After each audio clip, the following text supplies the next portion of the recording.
Alrighty, welcome to Lookout Podcast. I am joined with the great and powerful Jessie Thomas, who is former Smokejumper and owner, I guess, just owner of Sustainable Wellness and Yep. yeah, health and life coach. How would you I describe it? I would guess just call myself a health coach. I would health say coach. definitely don't come to me for life I coaching. don't know. You do a little bit of life coaching No, now. I it's a think. bad call. No, I think it's great.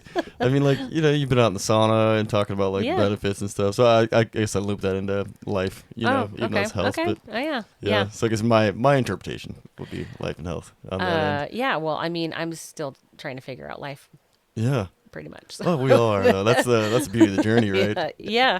And the Yeah. great thing about you too, that you're still trying to figure it out, because some people hit their peak, whatever that might be in life, and then they kind of get grouchy after that, Oh, yeah. No, I'm.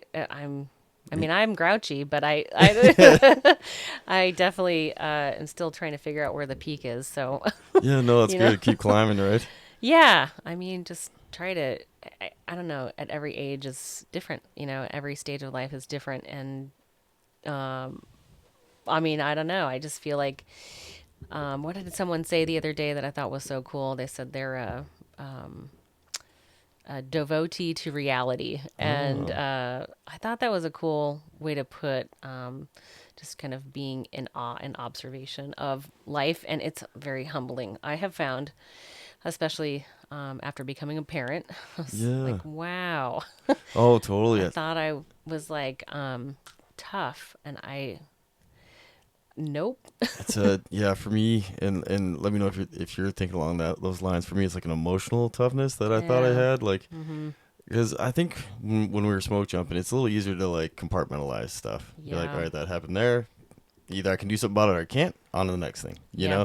But with like kids, it's like that is my responsibility 24/7 for the rest of my life. Is how I feel about it. Oh, A lot for of people sure. like old school. It's like 18. I think our generation we're like the latchkey kids, whatever you call it. It's like get out and go do your thing, kid. You're Oh, 18, totally. and it felt like there was that a big break. And I don't think I'm gonna be like that. I don't think I'm always my kids are gonna have to like shoo me away all the time.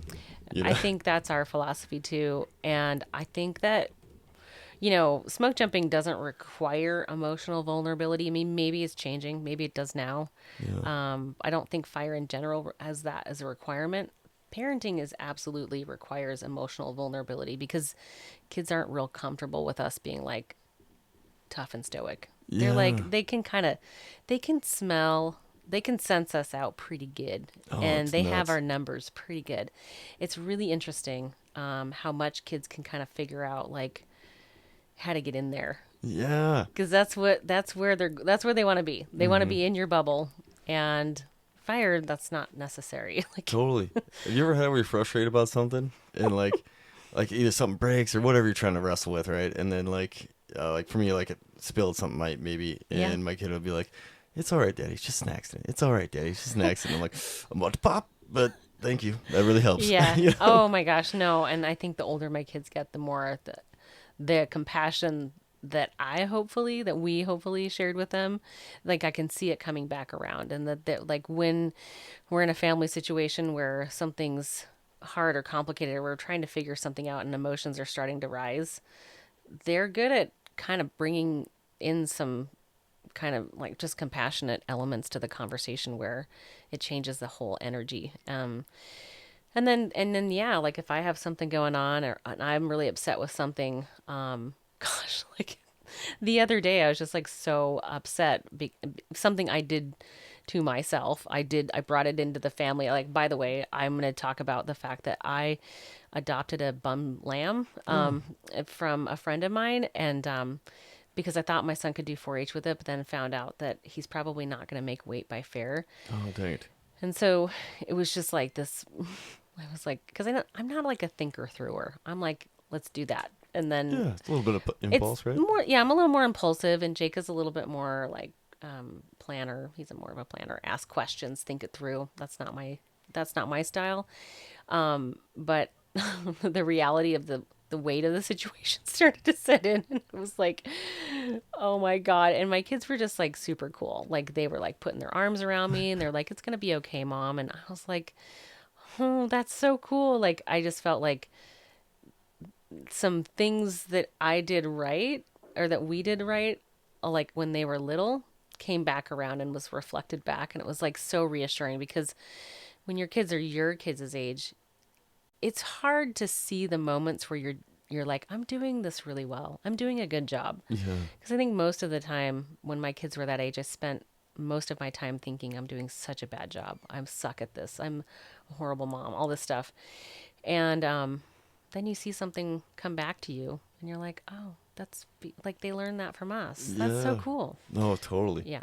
Yeah, and that's a lot of it too. Like just an accident thing. I mean, that's what we always say when someone break. Yeah. Like when they're, especially when they're really little and they're like really sad if something they were playing with broke. They're like, oh, it's an accident. We can get a new one. No big deal because it's usually something really simple. Yeah. And then now that's coming back to me when I'm like wrenching on the truck or something. And I'm like, oh. You're about to like throw the wrench through the window. Yeah. Yeah, it's okay, Daddy. It's just an accident. Like, I know, but it's a really aggravating accident. Like, it's supposed to be a tie rod. It's supposed to be simple. All Oh the my YouTube gosh. videos said it was simple. Yeah, kids just really want you to. They want to see you being real. I mean, I lost my shit in front of my kids all the time. Like, I'm in kind of a. I have a. I think it's getting better now, but I have a little bit of a temper, and I would lose my temper in front of my kids, and they knew, and so they just kind of like they were like. I talk to them about it all the time now. I'm like, hey, you guys, I just want to like acknowledge that none of that was about you.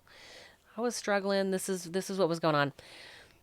And I can talk to them. I think it's helpful to talk to them. I'm not going to go back and fix it. Like we were just talking about, like you can't go back and fix things like that get screwed up, but you can at least acknowledge it and like provide context and help them kind of sort through anything that might still be kind of lingering there for them.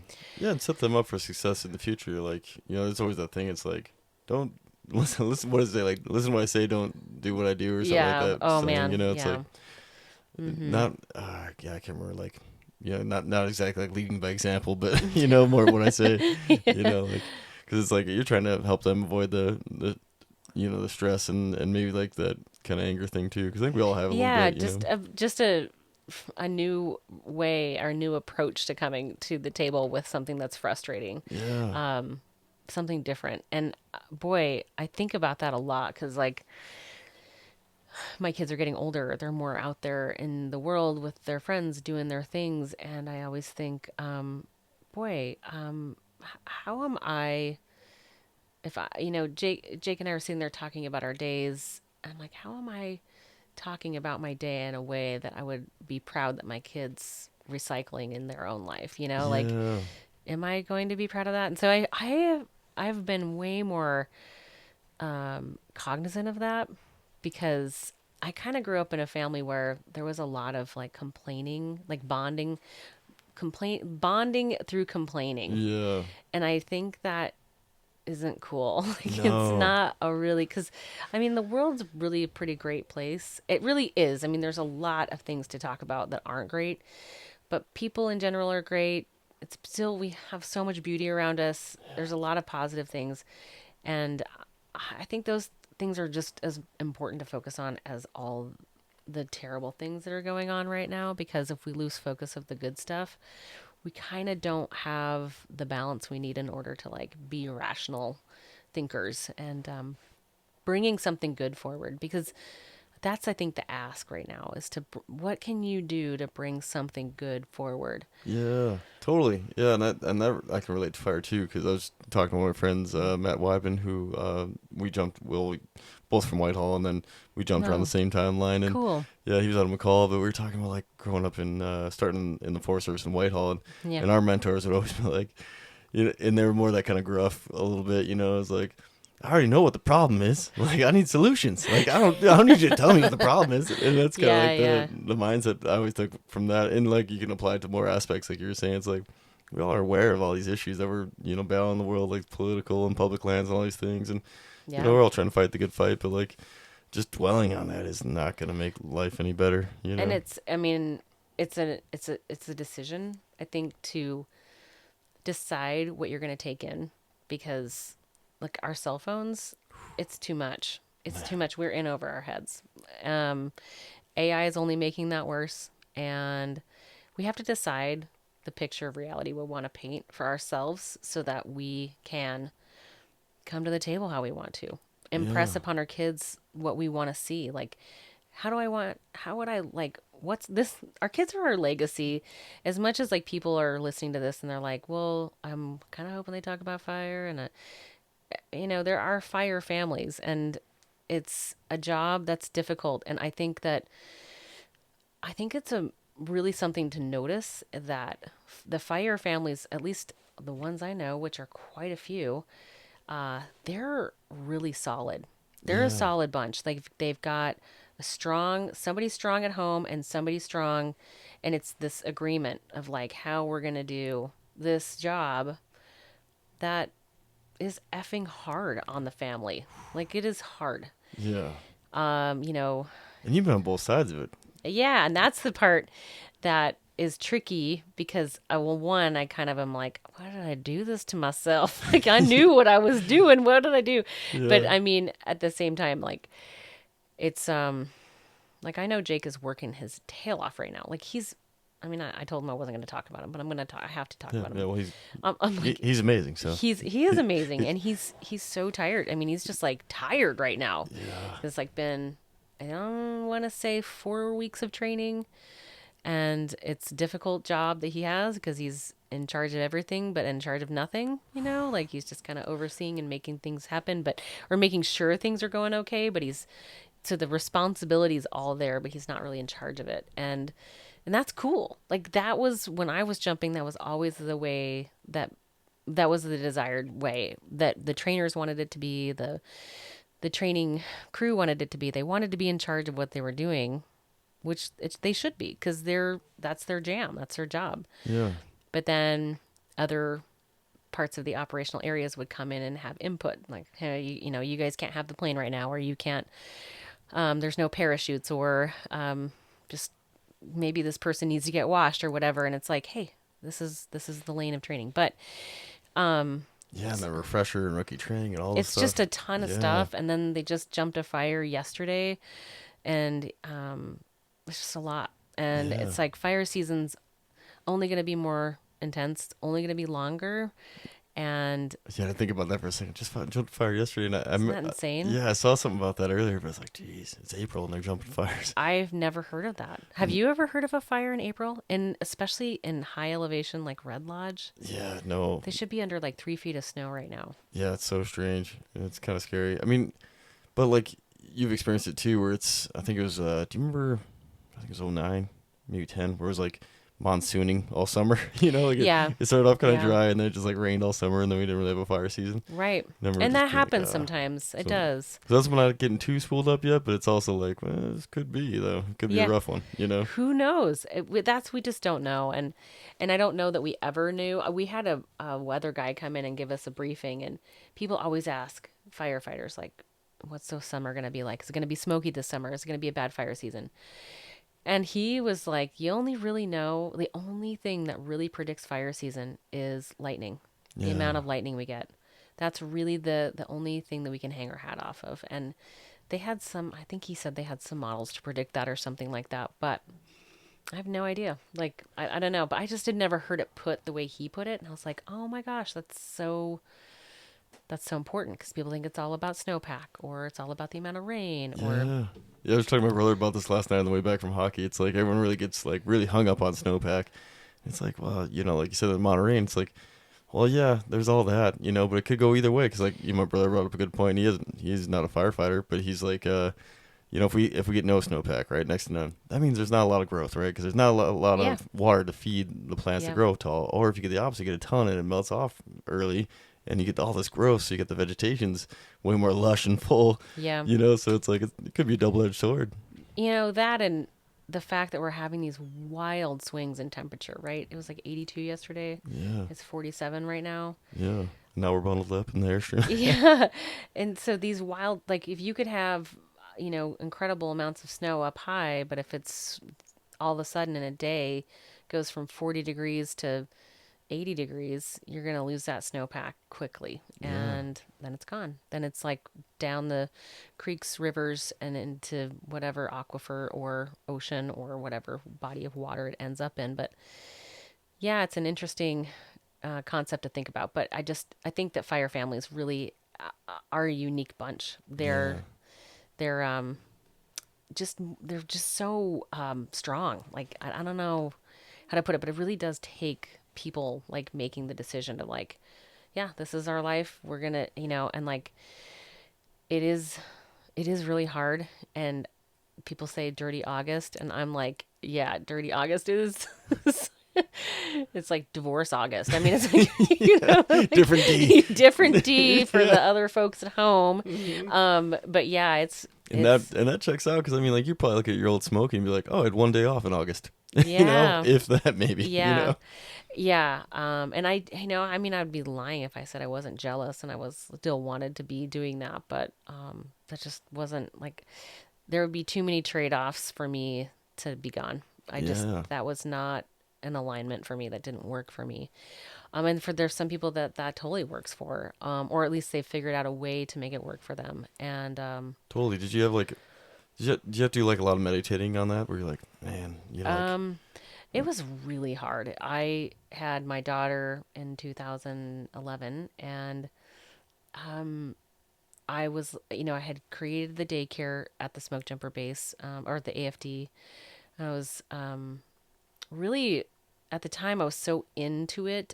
I was so into jumping that I couldn't really get a perspective. And then you have your kid, and you're just like, oh my gosh, thinking about leaving this person, even like at daycare, felt really hard. Yeah. No, Because totally. I was at a I was at a meeting that we were having for the daycare, and somebody asked the woman who was running the daycare, she's like, how's potty training going for her like toddler? Yeah. And I was like, it just, something in my head just totally shifted in that moment. And I was like, because I hadn't put my daughter in there, but I was planning on it and Yeah. going back to work. And I was like, but there was something in my gut that I was like my brain was like, you're going to do this. And my body was like, you're not going to do this. And so, but I heard her say that, and I was like, oh my gosh, she's so, she spends so little time with her toddler that she doesn't know how this one basic, really fundamental piece of being a human is going. And and I'm not judging her at all. No, no, no. It's just the It part was of just life a sometimes. reality. Yeah. Yeah. And I was like, oh my gosh, I can't do that. I just knew in that moment, I was like, I can't do that. And so that was the moment. And Rose was about a year old. And I mean, I was really lucky. They were really generous with me. I had an appointment, and they were really generous with time and me making that decision. But I just ultimately was like, I gotta shit or get off the pot. And so I decided to leave. And it was a really hard decision. I was Yeah. like, probably, it was like when my son was about 2, I was like, finally, like, I think there was a period of time there in between the 2 kids where I was like, I could go back. I really could go back. Or even after my son was born, I was like, I could go back. And I'd had a little conversation with somebody about it, and I was like, yeah, like, let's do it. And then I think for me, the reality check was that I was like, I'm not even close to the same person. Like, thinking about being on a fire and having the same level of enjoyment that I had before kids, that I just wouldn't be there for me. Yeah. Same. So I decided that it ultimately wasn't going to be my, like, I wasn't going to be, like, because Jake and I had talked about, well, like, you do 2 weeks and I'll do 2 weeks, and we'll just kind of like high five each other until, in and out the door until fire season's over. Yeah, and then you go back to the family And life. then you go back to being a family. Yeah, exactly. And it all mathed out on paper, Yeah. but in reality, it was just not. And I don't think it's impossible. And I know some people have done it. And it was interesting. This is a really interesting conversation that we're having, because at the time that there were people doing it, right, there was support from some people in leadership, areas that were like, yeah, we need to make this transition. We've got to make this job more available to families and to women, because that's the reason why women leave, is that they want to have a family. And it just is like a really hard concept to think about. Yeah. And so then they got support to do it. But then there was a lot of jumpers that were not supportive. That's so strange. Well, I mean, I think the feeling was that it was kind of being shoved down their throat and forced on them. Like, that they were going to change jumping in a way that didn't feel comfortable to them. And I mean, okay, like, I'm not closed off to that. Like, I get it. I don't know that I went to, well, I did go to work and actually really loved it when other people's kids were there. Yeah, I mean, I totally. really loved that. I think most people do. It's similar Yeah. to like when someone has a dog at work. They're Yeah. like, they're It's so so fun. fun. Yeah, And they you get bring the ball of such joy. cool energy Yeah, to the base. And I think when you have women in your workforce, it's just kind of, I mean, I would hope it would be that way, that you would just, or families, just families in general, like men and women, yeah. who feel comfortable bringing their kids to work. And like what I love is that like now I'm gone and I've been gone a while, and but the daycare is still there. It's still operating, and they have like a Halloween party every year, and the Smokejumper base hosts it. And I just think it is like, I mean, they really put on a deal. You should bring That's your cool. kids. Yeah, I would love Will to. you please bring your Yeah, kids, I will because for sure. it's, Is you it on know, Halloween or like on it's the day? I'll text you. All I'll right, let you yeah, know. yeah, that'd be great. I'd love But it. it's just super fun. They get pizzas for the kids, and the parents get to sit and hang out and chat, and they get to show the kids around the base, and it's all spooky, and like Oh, there's that's black cool. lights and smoke. They got a smoke machine. That is It's like awesome. super cool. So that was really fun, and it's fun to see that come. It's fun to see that still there. It's fun to see people. I feel so. It's so. Even though I never used it, it literally is so rewarding to me that it's still there, and that there are people that are using it. It's making their life easier, and like there are times when it doesn't. Like if like your partner is the one working at the base, but you're not, and your partner's on a fire, and you're, live on the other side of town, and then you've got to like drive your kid all the way over. Yeah, that's true. I didn't think about that. That can be a pain in the butt. Yeah, So that's where there's not, the utility isn't there. But for the people where both people are working at the base, or there's just, there are ways that it's super useful, and I just love seeing people getting to kind of like, I guess, have it their way, live their life on their terms. I think that's the overall message that matters the most to me, is that people get to live life on their terms. And I yeah, would say that goes into nutrition too. Like, what does it mean and what does it take for you to have the life that you want to live?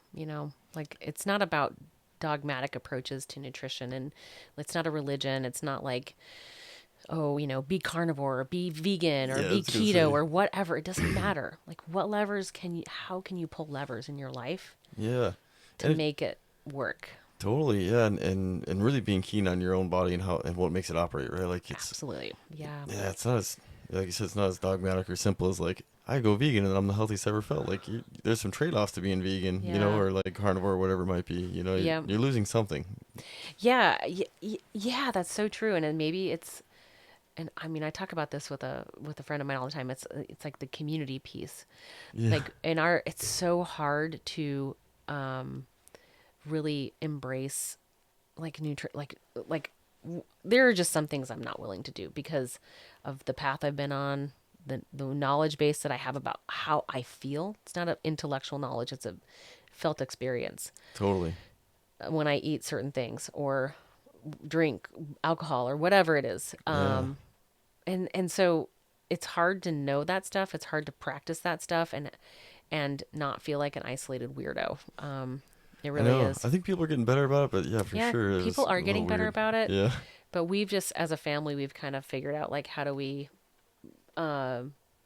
enjoy the fun, enjoy the people, enjoy the company, but maybe if it's not like food that's not in alignment for us, we're just like, we'll eat beforehand, or we'll yeah, figure out a different way to do that. absolutely. Yeah, same. Because like I'm pretty strict, so I gotta stick to pretty organic, pretty Yeah. limited foods. Like Mm-hmm. not that limited, but a little more careful. Like and knowing where everything comes from. So in turn, my kids do the same thing, and also I Yeah. want my kids to have the best fuel possible, Yeah. so they don't have the Well, gut issues. yeah, and Yeah. it's kind of like farmers. Like I've made this analogy before. It's kind of like farmers don't, like, we're raising kids. Farmers are raising, vegetables, Yeah. for example, and they don't go, well, shoot, we tried our best to raise the vegetables, but we kind of did a shitty job. We cut some corners here and there.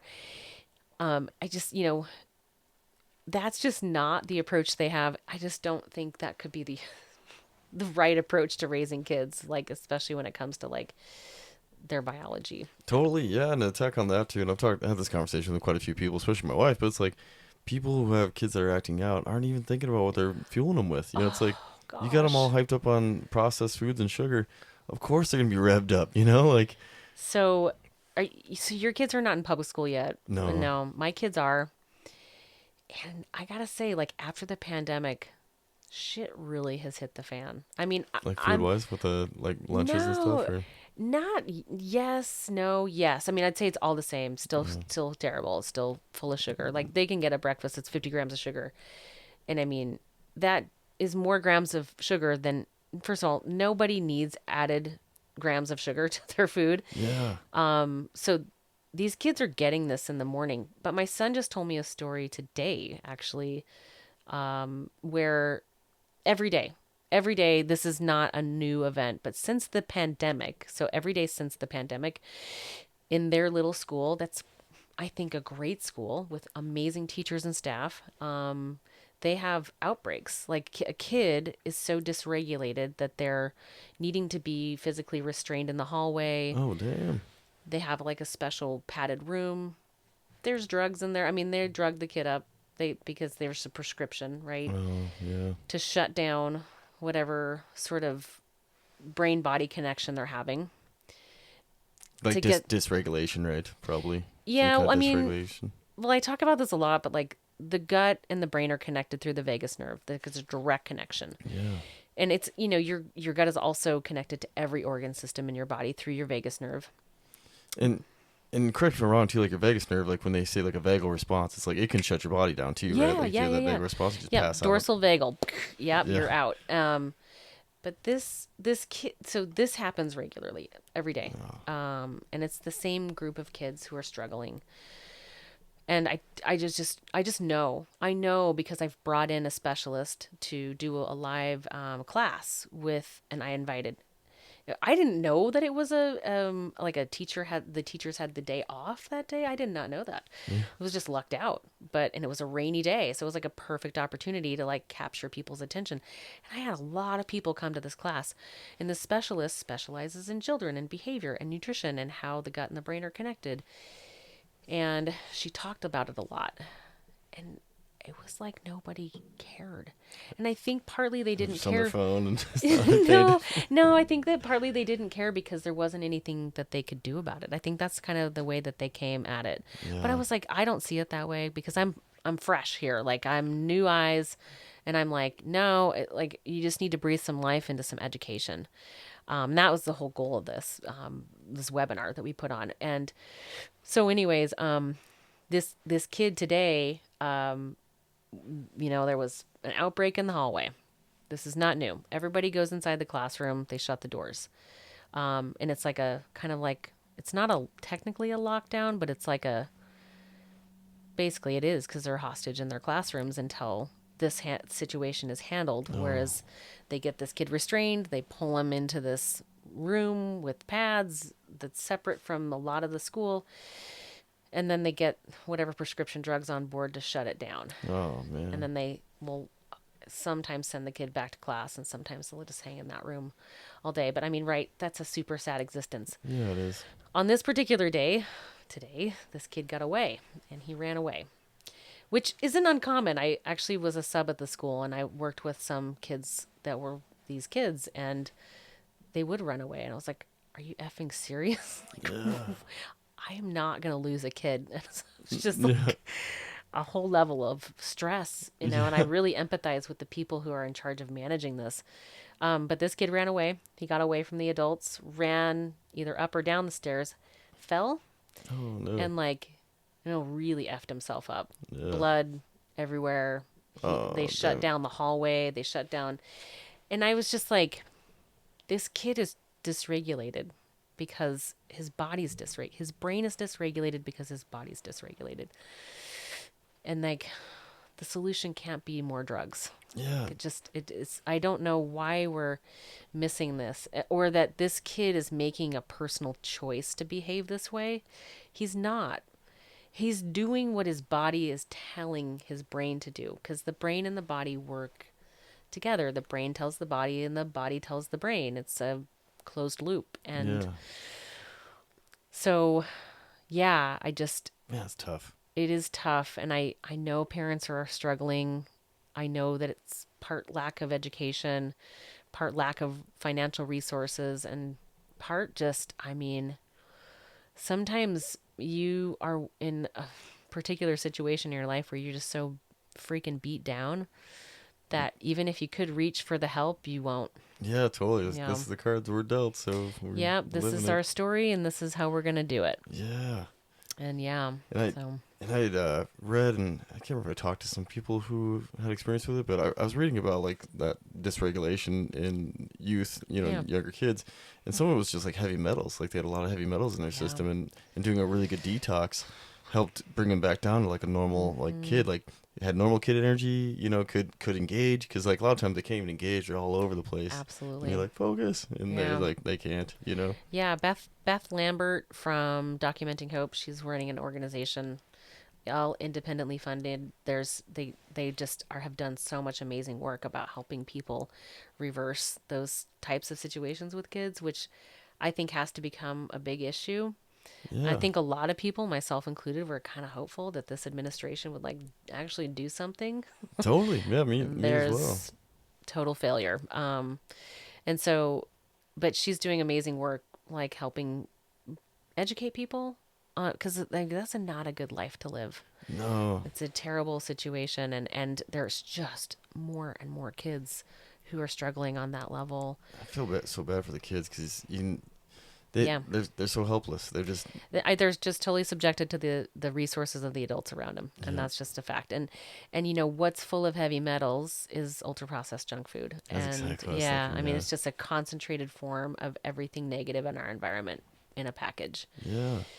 and it does bioaccumulate in their bodies, and they have way less brain barrier function than adults do. So it Oh, just goes right to them, right to the brain, just right starts. into their tissues, and I guess the good news there is that they're way more responsive to like gentle detoxing. Like not like it's nothing extreme. Like you don't have to do extreme stuff with kids. People our age that are like rust buckets. Yeah, by me. Yeah, No, they just like we need a little bit. We need to knock on the door a little bit harder because yeah. it's just found ways and places to live. But with kids, it's readily available, and you have to be really careful because you don't want to like flood their bloodstream with a bunch of stuff that they've been packing around with them. But Yeah, good call, man. Yeah, but things like shake it up a little bit. just an Epsom salt bath, Yeah, hugely detoxifying for them and relaxing, yeah. helps them regulate. Yeah, or just things like getting apple cider vinegar into their diet. That Oh, there's a little bacteria in there called acetobacter that helps break down things like glyphosate and move it out of the system. glyphosate. Yeah, that hits a nerve a little bit, I because there was that know. recent thing with this administration, like Yeah, which was really frustrating because I think it was Kennedy who also it's a approved the use joke. of glyphosate. Yeah, it's a joke, and it's so crazy to me because I followed along with RFK Me too. I was way before he was even in this limelight at all. Like I was yeah, like, dude, that guy's rad. Like he's like taking on these huge companies and like winning. yeah. You know, um, Yeah, I feel like he was fighting the good fight for environmentalists and all of us, the environment in general. I think that. And when he joined up with this current administration, I was like, it's over. And what I thought was like, they're gonna bury him. Yeah, They're gonna bury him in the weeds, and he's not gonna get anything done. yeah. It's exactly what's happening. And now he's under all this like I think he's been through I don't know how many Senate committee meetings this week. I think like five, Oh, jeez. and they're just like attacking him, and he can't. He's like Trump picked him up, put him in like water, and he's just treading water. And he knew. I mean, he knew the whole time. Like if Yeah. you, I was just having this conversation the other day with another jumper, and it was just kind of like, yeah, if you listened, he's totally full of shit. Like he's been full of shit his whole life and career. Yeah. But I think people were so, and I'm not blaming anybody for voting for him because I mean, I thought both parties just sucked. I was like, Yeah, we're not getting good options. which turd do you want to vote for? Yeah, exactly. But I don't blame anybody. And I have seen people coming out and saying that they're sorry for voting for him. I'm like, I don't think anybody owes anybody an apology here. I think Yeah, he's just trying to give, like you said, like he was selling all the bullshit along the campaign trail, and if I think a lot of people were thinking like hope wise, like even if part of it's true, like this is better than what we're in, and then And I think people just were really hungry for, like, so hungry for change. And yeah, the things to change are not that complicated. no, It's not that hard. But look at how much money we're spending overseas in Iran. I mean, yeah, it just makes my head. I mean, it's like a joke. And yeah, then I started listening in. Gosh, I'm going to send this podcast to you. It's yeah, like dude, four please, hours long, yeah. dude. Like, you got to be committed. But it's like, I'll get it in chunks on my way to yeah, work. yes. The I had commute. a long plane ride, so I was listening to it on the plane. But it's like Sean Ryan. I've been tuning into Sean Ryan's Yeah, show. I've really enjoyed me the too. things he's brought to light. Yeah, Because he's just a curious person, and I'm a curious person. I'm like always like, oh, what about this, and just thinking things through. And but he's been talking about Israel's influence. Like, he did a podcast with this guy who used to work for the military. I mean, this is very vague. I can't. Paul Lester? oh, gotcha. Yeah. He's now a professor. He was very reasonable, very intelligent, very smart, and tons of experience. And he was talking about Israel's involvement in our government. And I was like, oh, there we go. Yeah, That's why none of the bread and circus in front of us makes any sense. That's why, to me, it looks like I'm like, how can anybody even pay attention to this crap anymore? yeah, So, upon listening to that and getting that information, I was like, okay, well, I'm just tripling down now on the fact that you, me, and every person out there in the world are in charge. The way that we would be in charge if we had just jumped a fire. Everybody grab a tool. You can all see the shit show in front of you. Get to work. yeah, We'll start here and we'll meet in the middle. yeah, See you in a few. Like, or yeah, whatever whatever comes up in the path along the way. But it just really reconfirmed that it is individuals, that communities, people at the community level is where, like, that's where change is going to happen. It's where it's possible. And everything else is like, and it's tough. I've been working with, or at least not working with, but trying to help apply pressure to Missoula County and their application of pesticides on our open spaces, our soccer fields. And there was a change of guard with the person in charge, and now it looked hopeful for a second. Oh, I don't think we're going to get very far here. damn it. Yeah, because those things I worry about too. Having Yeah. young kids. I'm like, man, and we were exposed to it too, but it doesn't mean it's good. I don't think we were exposed to it on the level that our kids are exposed to it now. Yeah, I You feel like know? everything is like ramped up for Yeah. sure. Like food's worse. Like the Yep. pesticides are worse. I remember even as a young kid, and this was like on my native side of the family, like the Nez Perce side was my grandma. And so I was felt like she was a little more earthy. And the neighbor was all about spraying Roundup and killing dandelions, but always Yeah. like tease her about her dandelion. She's like, I love them. It's my favorite flower. It's Yeah. got, and she's like, and she had a cool comeback. She's like, it's God's favorite flower. And as a kid, I was like, how come? She's like, because it's everywhere. Yeah. Like God put it everywhere. I was like, that's a good call. It's So like, so true. so it's like I love dandelions too. And then it's like all the medicinal things for like dandelion root. It's like insane. Well, it is a clear indication of our co-evolvement with the environment, and that each season provides information for us, for our bodies to utilize to support our own well-being. So it's the idea of reciprocity, and that we are, as humans, involved in the ecosystems that we live in. And if we can live in alignment with those ecosystems, then we're better off for it. The place where we live is better off for it. Yeah. And end of story. And it's only that complicated. So dandelions are great because they're full of, nutrients that help you support liver detoxification, which in the spring is really important Oh, that's a good because call. we've been living indoors and it's been dark, and now we're kind of coming out of our shell. And And probably sweating less, I imagine. yeah, I mean, Unless you're working out all winter, like us. But like I yeah, think the average human is not quite as active, and it's cold. or And you're using a sauna. I mean, yeah, yeah, I mean, I think that all plays into it, but the absolute lack of light, the natural light that we lack up here in the northern hemisphere, really And I don't mean to say like, well, light creates health. It's actually light and dark create health. So we just have more darkness in the winter than we have light. So we have to rely on stores of like vitamin D, for example. And hopefully we get those built up in the summer, but most of us aren't, and especially if you're in fire and you're head to toe in Nomex, Oh, true. you're not getting this. But even if you're not in fire, I mean, I go anywhere and you just see people slathering sunscreen. And I'm not, I'm not trying to blow up your world here. If you're like a sunscreen wearer, No, never have been. well, I'm native. I know you've got tons of melanocytes in your skin, so Yeah. you need the sun. I've never had to wear it. I'll never get burnt. Yeah.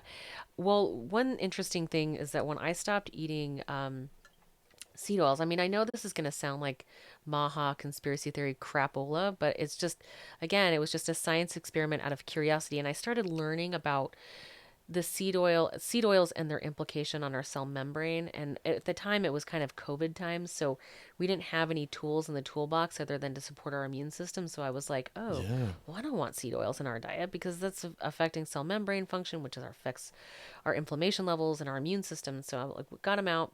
And then what I noticed is I stopped getting sunburnt. Like Oh, I really? just did not get sunburnt anymore. And I can tan up really well in the So summer. you look pretty tan right now. Well, get yourself a baby lamb and just be outside bottle feeding a lamb all the time. Yeah, gets plenty of sun exposure. But it's just, yeah, I mean, it's just been interesting. So then just kind of like getting into that whole understanding how light and dark works has been a really fun, fascinating, and helpful journey because I'm at an age where, like my reproductive system is shutting down. It's like we're not doing this anymore. Yeah. And like that's okay. That's cool, but like women's bodies have been doing that for like the duration of their existence. So that just didn't happen like when HRT showed up.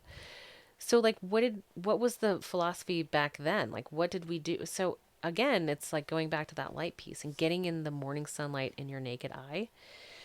And I'm talking about this not for the purpose of talking about hormones, but I will say that when we have less light, when it is dark more often than it's light, like it is in the winter time here, if we can get in morning sunlight, men and women Yeah. make hormones from that information. We like need it. Like there's some young people that are just going to be like, whatever, wake up, slam my coffee, look at my phone, whatever. Yeah, exactly. Like I envy you. I am jealous, but I can't do that anymore. And so, just getting up and getting in the hydration and going outside and getting in that first part, like that UVA rise. And you can look up when is UVA rise for whatever time of year it is. Oh, gotcha. Look it up on the internet and Yeah. it'll tell you. Like I think here it's like 6:30 in the morning or something like that. Dang. So I don't need to be out there doing like naked yoga or something So for you say, like welcoming the sun. No, you don't need to be a freaking weirdo. You just Yeah. like honestly, Do you do some grounding though? I can't. Sometimes I do. Yeah. Yeah, try to go out on my bare feet if I'm out. Yeah. First thing in the morning. Yeah. Great. Hats, like bonus points for you. Oh, thanks.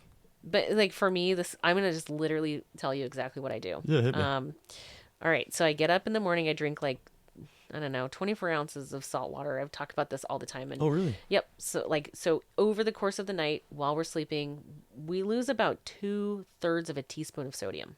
Oh. Really, this is really important. Because if we just wake up and we drink coffee, like I know all of the listeners out there do. Yeah. I know, I know all of you out there are going, oh yeah, I do that. Yeah. If we do that, we are in a deficit for the rest of the day. Oh, dang. There's no making it back up. Because once you spike a vein with some caffeine, you're peeing everything out. Yeah. And so trying to catch up with caffeine on board is just a recipe, just shoot it right out the door, like it's gone. Yeah. So if you can get that, like 2/3 of a teaspoon, like I call it a healthy 3-finger pinch of water, boom, put it in the water, a little bit of lemon, room temperature, filtered, and you drink it a little bit before you have caffeine. Yeah. How much water did you say was in it? Like 24 ounces? I do. So I actually got this recommendation from Margarita Phillips. Oh, hey. Oh, man. R.I.P. Margaret. Oh, amazing Oh, woman. dude. Yeah. Like love her. She was Yeah. my mentor. But she told me to do this, and I was like, okay. So I started doing it, and I was like, holy shit! Like by 1 o'clock in the afternoon, I still feel good. That's Still awesome. have energy. I still feel clear. I still, you know, all these things because I'd have a window between 1 and 3 where I was like, I'm so done, like so tired. My brain's not working anymore. I need to shut it down. Just flat. Yeah. Just done.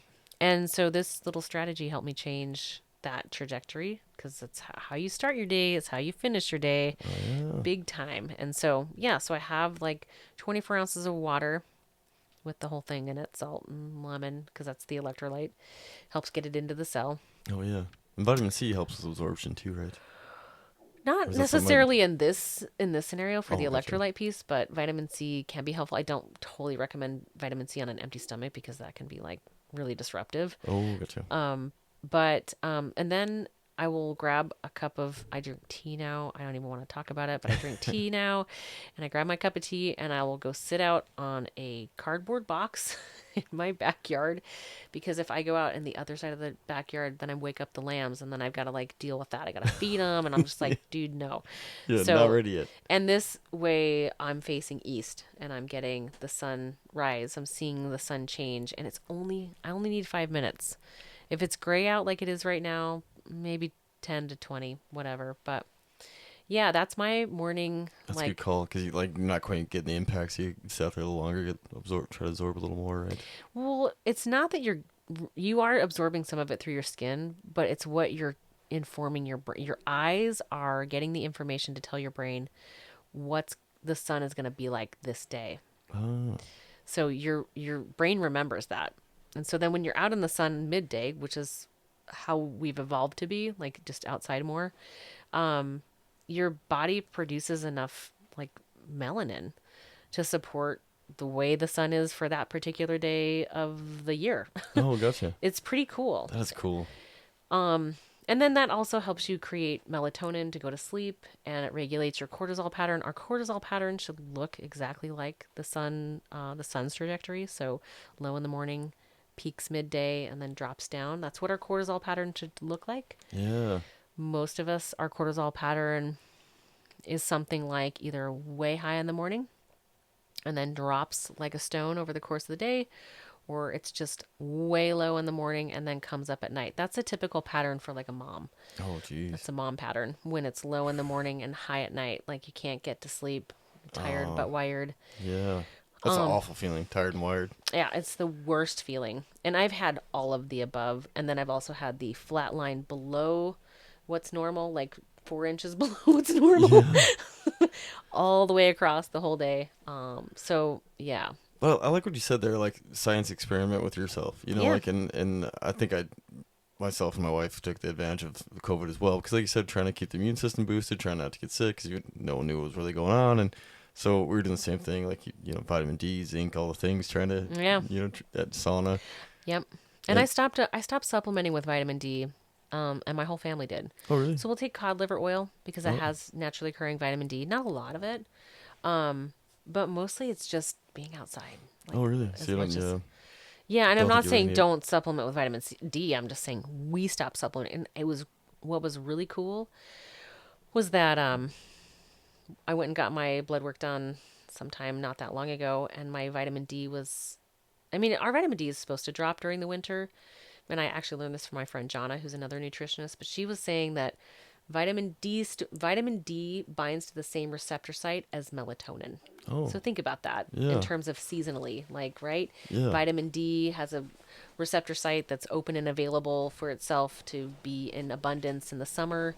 But then in the winter, that site, as the vitamin D stores are dropping and we're not receiving that information from the sun, well, cool, it's darker. So we get melatonin from darkness, and that's got a receptor site that Whoa. I know, isn't that amazing? Yeah, the human body's I amazing. know, but it's just more of this like we co-evolved here. Like this planet is like we're like there's a bird right behind you. It's this robin. It's sitting on a branch. Just It's peeking just in. nah, yeah. He's just chilling. He's Yeah, kind I love of that. doing a little preening, but Yeah. it's just this. We are nature. Nature's us. I mean, we're not special. We just have maybe some more complicated brain activity and emotions and things like that. But Yeah. Sometimes I'm jealous of like like just more of a simple animal because they have their instincts and they go by it, and then it's what you got them to this point. That survival Yeah. is what is intrinsically their day, right? Whatever their cycle is and how they go through life. Yeah. Where else we're like always trying to reinvent the wheel, Yeah. wheel. Yeah, I think Americans are really obsessed with the new shiny object. Yes. Like, we love the new thing. And so I don't mean to talk about light like it's this new thing and you have to center your whole life around it. Like I said, my morning routine's real simple. I'm sitting on a cardboard box in my backyard. It's Yeah. not like I created an altar or something Yeah. weird. But it's just this more and more discovery of like, oh, I have really not been thinking about this totally right. I haven't had a full perspective here on just how much we're connected to nature and how much like the earth that we're living on really does provide what we need when we need it. Totally. And that if we live if we live right with it, then we can give back too, Yeah. that we're not just these vacuums of taking resources, which is kind of this, in my opinion, what this whole public lands conversation, like this selling off public lands, is about. Man, yeah, the boundary waters has me It's really little bummed and pissed. pissed is not even. I don't even know how to put it, or it's overwhelming. Like I sometimes feel paralyzed, and it's weird because like I am not that kind of. I'm not normally a paralyzed person, but I just feel like here we go. Like he said he was going to do this. This was all part of the Make America Great plan again, is that we're going to bring all this. We've outsourced all of this natural resource extraction to other countries to support our purchasing patterns. Yeah. Right? Like China makes this stuff and they harvest this from there and it's just all over the place and there's a market for it because we're buying it. Yeah, get their cobalt mines and yeah, making all the chips and stuff for the processors and computers and solar panels and yeah. Totally. And I mean, I was an early adopter on that.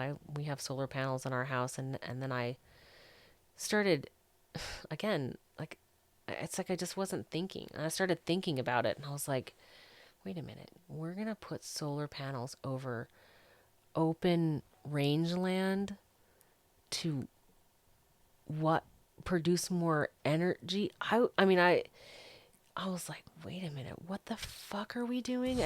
Yeah, And holy. so then I had this like I would say that was a dark night of the soul kind of period for me. Yeah, no, I get it because like I had a similar thing, but it's with the damn windmills. I was like, Yeah. how many bats are those fucking things murdering a year? Total disruption to the ecosystem. Yeah, like no one even realized like it's taking out a huge population of the bats every year. And other birds, and we don't realize that like birds are a fundamental piece of the ecosystem. Right. They have to be there. We Yeah. can't take them out. Like, Yeah, I and think people either aren't aware or forget that bats are pollinators too. Like everything's a Yes. bees, but so are bats. Yes. And then, you know, I just listened to Trump. I listened to Trump on Rogan. He was on there for like 3 hours. And I was like, oh, that's what he's going to do. He's going to bring that extraction here. And I was like, well, I hope everybody who's like, like there's a lot of people who are like, I'm here for, I brought the group Protect Our Winters here, which I'm like, they're so far gone in my book in terms of like they're like, we can solar panel our way out of this and we can windmill our way out of this. And it's like, because Arc'teryx is sponsoring your bullshit and they need, petroleum for all the shit they make. This is where I start swearing. No, go ahead, let it I out. apologize to. I was told I swear too much on this pod. I was like last time, so I'm sorry. But like Well, when you're passionate, yeah, I mean, it's just a really big wake up call for people. I think in terms of like buying stuff. Like there's these influencers. They live here, and they're like, yeah, I'm all about sustainability and creating a brighter future for my kids. Anyways, let me tell you about these new leggings I have or this like new coat I have. And it's like, these companies are sustainable. I'm like, well, define that for me, because that's brand new material. Yeah. That doesn't, go to any thrift store. One of the biggest contributors to landfill space is thrift stores. Oh yeah. They have too much stuff. They throw it in there. They throw it away. There's brand new clothes. There's piles and piles of brand new clothing. This is all petroleum based clothing.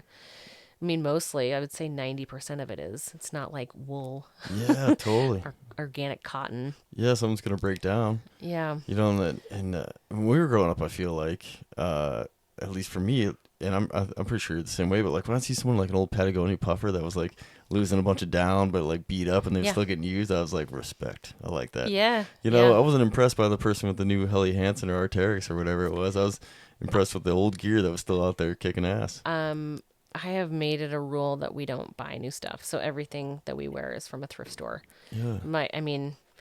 And there's real treasures there. I mean, you just got to know how to like clean the stuff, because the other depressing part of this is that like everything's covered in fabric softeners and Oh yeah.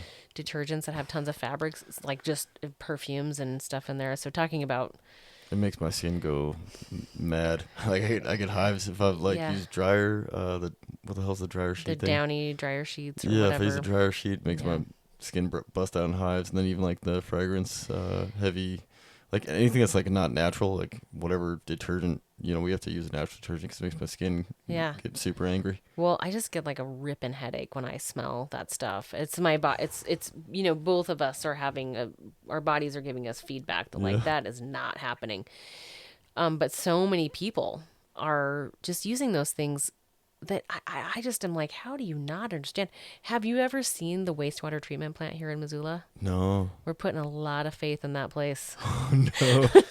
A lot of faith, and it's not our community, it's every community. I'm like, Yeah. we're gonna like everything that we put down the drain is essentially going back into the drinking water. Oof.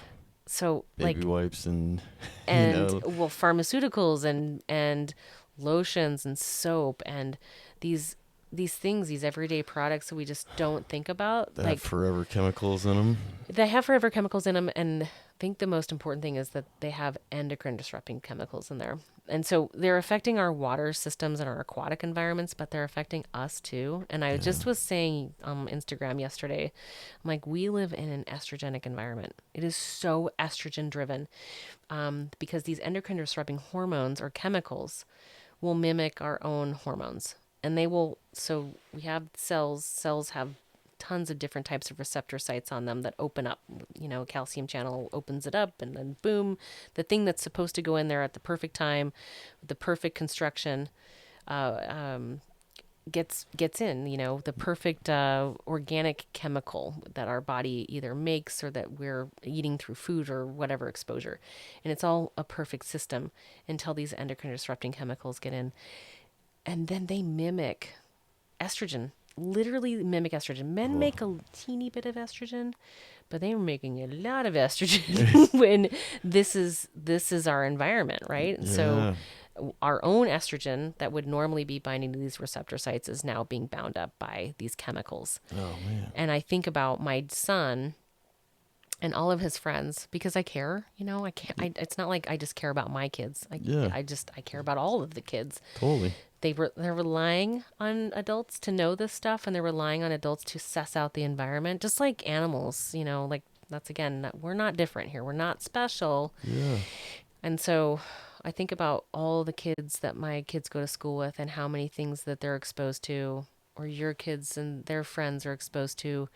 It's just like, it's too much. It's like overwhelming. And so then, you talk about it, and then people think that you're like, I think people think I'm like a kooky bird. And I'm like, dude, I'm not a kooky bird. I literally can't understand why you wouldn't care that your son, who's supposed to be, testosterone's supposed to be coming on board and like setting them up biologically for the rest of their life. And you're like over here with like Gain detergent and Downy dryer sheets, and then some crappy soap in the shower and crappy shampoo, and it's just like, whoa, you guys, like how do we get you the information to compel you to do something different, to uncouple from the stuff that's like literally taking us down on a biological level? Yeah, it's so strange because like we see we got to see behind the curtain, I guess, and by our own free will, be like, hey, it's better over here, like We're like, oh, well, that all these problems fell away, and then I didn't have problems because I had figured out how to find the things that I needed, and they were actually cheaper. And grow your own stuff, like that's right. Raise your own food if you can, or You know, I'm a big supporter of local farmers because, again, like I was talking about the light environment piece, but food is a kind of a continuum of that, where the food that's raised in the environment where you live is getting all that same information from the sun. Yeah. That you eat that food, and that is information that you're giving to your body. And it's like a really powerful message. Yeah, and we might have talked about this before, but like, and you, to keep hitting on what you'd mentioned earlier, that it's not new knowledge. You know, it's not new technology. It's like, it's just things that we've known that we were forgetting and we're kind of rediscovering. And there's this old thing that was written, and I wish I could remember what it was, because I'm not gonna do it justice, but listeners might know, or they could look this up. There was this white fella who was going to visit this Native American. And they go into her lodge or whatever she's living in. I'll say lodge just for the story. And they're wearing shoes, normal shoes, boots or whatever. And the native lady was like, "Hey, take your shoes off." Have you heard the story? Like, no, but I'm loving where you're going with this. Yeah, she's like, take your shoes off. And they thought it was like a respect thing. And she's like, no, so you don't get sick. Take your shoes off so you don't get sick. Interesting. Like ground back to earth. Okay, I think was what she was getting at. And like, we lost this connection because we have the soul and asphalt and all these things that's removing us from earth, so she was like, take your shoes off so you don't get sick. And that's right. And then the houses we live in were propped up off the ground. And do you follow Thosh Collins? No. Oh, I'm sharing his account with you. Yeah, that'd be great. He's amazing, and he's a Native man. He lives in Arizona. He does a lot of workshops. He's come up here before and done workshops. Oh yeah, my friend and Kevin Roach and his family. They recommended him a while back, and I kind of forgot about it. Does he have a book? He wrote a book. It's called The 7 Circles of Healing. Yes. My friend Kevin and Kelsey recommended, but I totally forgot about it. So I'm glad you brought it up. I have a copy of it. If you want to borrow it, you're welcome to borrow it, or just get your own copy. I was going to say, I might get my own, so I can just keep going back. Because I know. If you get a good book, you just want to keep going back. And to it you once in a do. while. Like, I definitely have referenced that because I'm like, just the perspective is so right. And because I grew up like white and in that white culture, and I'm not putting anybody down, I'm just saying it's a culture of, it's a cultural thing. I don't know what the word is, like it's a culture, and I grew up in it, and so I don't have that perspective. I didn't grow up with that connective understanding and that idea of reciprocity. But yeah, for me too, to tap on that real quick, is that like, to tie into that real quick, is that like the white culture, like you said, more European descent, and the Europeans have been more like what do you call it, like colonized for a while. Yes. Like they'd, more in the building structures, town, all these things, and then come to America, to the U.S. and became the U.S. Where native culture was still existing, more of this kind of earthy type of nomadic folks in some areas. And that were living off the land and local, herbs and... like they had to forage in their environment. That's what they did. And they hunted in their environment, and that's what they did. And their food wasn't coming from somewhere else. And they know how to heal themselves with, like, local herbs or plants, and they just had a different relationship with death, too. Yes. Like the culture I grew up in with, it's just like death is this big tragedy. And it's like death is a part of living. Absolutely. Death is a part of life. It's a part of the circle of life. And I've had a really new perspective on this lately, because I'm like it's so much, it's just a little bit of like looking at the wellness culture and how kind of gross it is, right? There's like women my age, like I'm almost 47, and there's women my age who have their entire face full of filler. And I know girls in their 20s that are doing it. I know. It's outrageous. I mean, and you don't just break that stuff down and move it. I mean, they want the skincare industry wants you to believe that stuff just breaks down and goes away. Yeah. It doesn't. Of course it doesn't. It's gotta go somewhere. Like cement. Yeah, exactly. No way. But it's just this whole idea of like trying to look a certain way to get away from feeling to feel a certain way, and it doesn't work like that. Exactly. Yeah. And you look like you, and no one else looks like you, and that's what makes you special. Well, I do have a twin sister, so besides your twin, I guess. Exactly. Do you guys look like identical, I guess? Yes. I mean, I would say that we look a lot alike, but we're not exactly alike because we live different lives. Totally. And that's kind of what I was getting at too, like the the sun, the smoke jumping, all the things that like your skin tells a story, It tells the story. Tells the rugged life of Jessie Thomas. Yeah, but I mean, it tells a story that I laughed my ass off a lot, and I did. But it's just this whole idea of like for what? Like, to what end? Are you going to keep doing that into your 90s? Or you keep blowing your face up? I mean, you're going to have no elasticity. What exactly are you doing? Just like I'm like, teeth and eyes. when are you going to quit doing that? And I don't mean to put anybody down. If you're listening and you're like, I'm done listening to this because she's a jerk. I am a jerk, and I'm actually working on that. I really am. No, but you're also doing a jerk for the right reasons, because you're trying to get people to be better. Because like what I'm talking about too is like with the Botox thing and the makeup, the way that everyone's doing all the stuff, everyone's looking very similar. Yeah, it's so funny, right? You can kind of see, like, if you look, it is gross. Like, I'm sorry, it's just you look at people and you're like, what the hell? It's like you went to the same person as the person next to you. Like, that's the way that all of those injections are looking. Like, they want you to look like that's how they learned how to do it, and that's how they're doing it. And it's just, to me, wild, because it's just not really, again, embracing reality, you know? Yeah, absolutely. And I think that's something for me with my business that I've been really unhappy with lately, is just feeling like I'm talking to middle-aged women about belly fat, and I can't think of anything that I would like to talk about less. Yeah, but can't. you had some good videos about it though. Well, because I got to make myself laugh or else I'll cry. But it's just not for me a compelling topic. It is not like, hey, my goal as a business owner is to help you look look sexy at age 70. Like, I could give a fucking shit less, because you have a mind, and like, what is your mind here for? Yes. Like, whatever, like, the elders in the community before all of this industrialization, they were there to pass on wisdom and be leaders. They weren't there to be like boneable, for lack of a better word. That's a great way to put it. Yeah. So it just isn't for me. Like, that conversation isn't for me. It isn't compelling. It isn't interesting. I need to work out, or I will be in jail. I've identified that early on in my life. See, that's important. And I don't want to be in jail. Yeah, know thyself. Right? Know thyself. Know thyself. And I think Borgen says that a lot. I think he says so that a too. lot. Yeah. But it's true though. It is really you know true. Your strengths, your weaknesses, and the more important thing, right, is knowing your weaknesses. Yeah. Yeah, and then just knowing how to either change them or make peace with them. Exactly. Yeah. What you can do about them, right? Can you like working out more? Yeah. That's what I'm trying to do, because that helps me stay more even keel. Yeah, and I mean, it's like I like to say nothing is for free. Nothing in life is for free, really.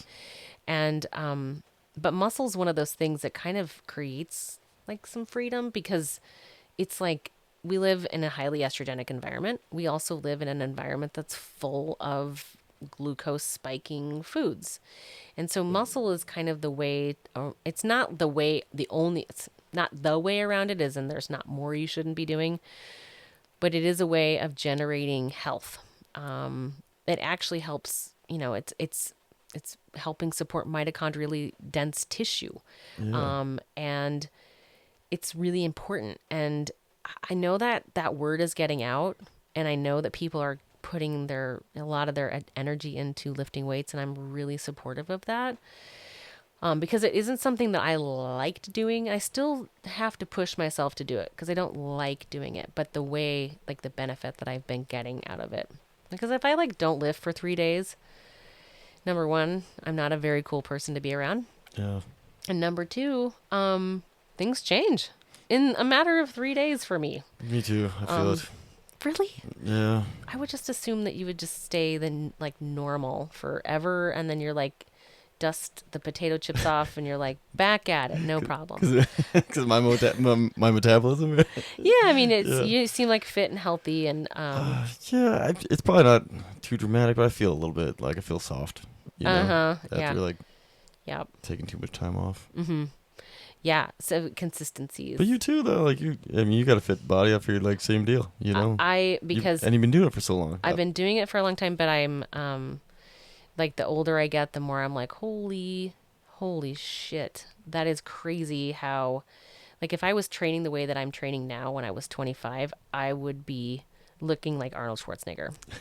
And I'm not kidding, because people are Yeah. like, oh, women don't get bulky. I'm like, well, I do. I do look like a man, Yeah. manish. And I don't, it's just how I am built. I'm Eastern European. My people are a little short, swarthy people. Yeah, totally. It's just how it is. Yeah. And, Well, that's why I and said in the beginning, like, great and powerful. And it's because, like, I mean, the stories that preceded you before I officially met you, like, I've known Jake for a long time, but, you weren't jumping when I was jumping, so I didn't get a chance to meet you until later on. But, like, hearing stories from other people, like Ty Williamson and stuff about, like, oh, you gosh. breaking them off during rookie training. So it's like, that's why I was saying great and Well, powerful. the only and that only happens because when you're a rookie, Because you're you're tough as scared. nails. No, when you're a rookie, you're scared out of you're scared shitless. And when you're a rookie trainer, you know everything that's going to happen. True. So you have that mental advantage over people. Yeah, but you're crushing people in runs, is what I heard. No, I mean, I think I got crushed on some runs, and I remember I was like, I can't remember who the trainers were. Oh, I know Shane Ralston was there. Oh, yeah, he's a beast. He is a beast, and I am trying to think of who the other trainer was, but I'm really pissed him off because, and Shane Ralston is my friend. If you're listening, Shane, you are my friend, and I'm not talking. He's a great guy, and Yeah. but we were running, and I was like, you know what? Because I'd been doing rookie training for a few years. And I was like, I'm so fucking sick of this shit. You guys always start the runs so fast, and then you crap out halfway through. Yeah. And so then Shane and someone else, I'm trying to remember, if you were listening to this and you were that trainer, reach out to me, because I will like laugh about this. But you guys picked it up and you didn't stop, and I could not even like hold it. I could hold them in my sights, but there was no way I was You catching could see them them. out there. They were like, "F you, lady." Oh, I've had a lot of those runs in my life. they just punched it, and I was like, "Okay, point taken, Yeah, understood. I will shut up now." But yeah, I mean, being physically strong isn't about aesthetics. It's about like literally feeling and living in your body. Yeah, totally. I'm still kind of curious about the man muscle thing, because like because I was always like the guy, beating the drum on like, yeah, girls build muscle, but not like the super bulky. Like, Yeah, you no, just get like big shoulders. Is that what made you think yeah, it? like just really wide. I mean, like clothing and stuff. I remember even when I was in high school. Like CrossFit body? Yes. Yeah. And I never do CrossFit because I will hurt my back Yeah. like first day. Yeah, I say I can't. But I remember in high school I was like wearing my prom dress, and I like went like this just to like joke around, and You're I like, tore the fucking back out of it. Damn it. And I had to go home. Yeah. I was like, and I mean, high school sucks. I mean, high school's excruciating Oh, anyways. man. So I was like, I'm out of here. I'm going home. But I actually went to a coffee shop with a friend of mine, and we drank coffee and just hung out. Like, it was like actually a coffee shop in a truck stop.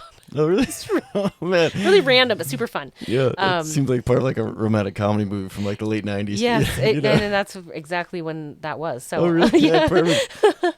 but yeah, I mean, I can't emphasize enough the being in your body part, because, I've been personal training for a little bit, and I started doing it, especially when my kids were little, and because it was just kind of a fit, like I could get away for a couple of hours and come back and make a little money and socialize with people, and that was fun, and it was something that I loved doing. Yeah. But then I stopped I stopped liking it because it was kind of taking away from my own workouts, and I was like, okay, that's enough with that. And then I got back into it again.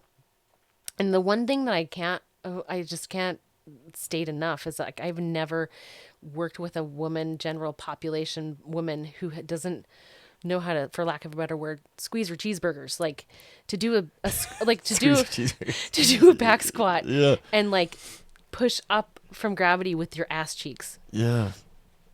It's like there's no connection there. Like they can't access that. And I just find that really fascinating.